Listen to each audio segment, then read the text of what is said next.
My name is Indah Lestari. I'm from 12 Natural Science 1. Today I want to show you how to make black sticky tape. The ingredients are black sticky rice,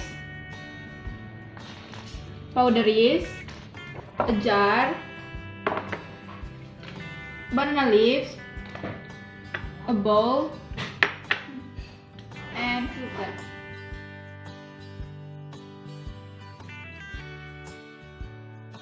Now we have to wash our hair until it's clean and dry. Before we start, the black sticky rice should be soaked overnight.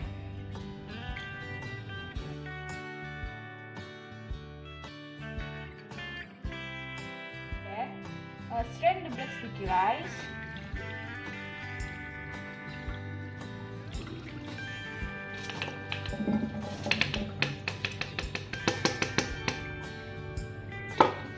And then wash it 3 times.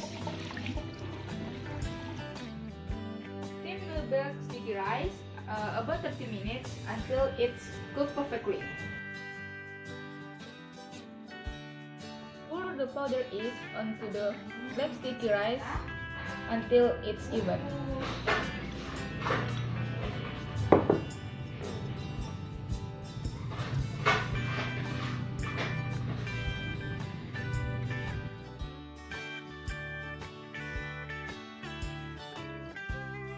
Sticky rice into the jar and close it tight.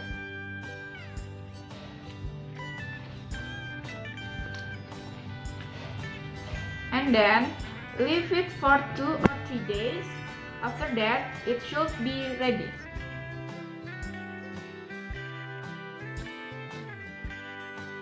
I can show to you guys, and I hope you enjoy it. Bye!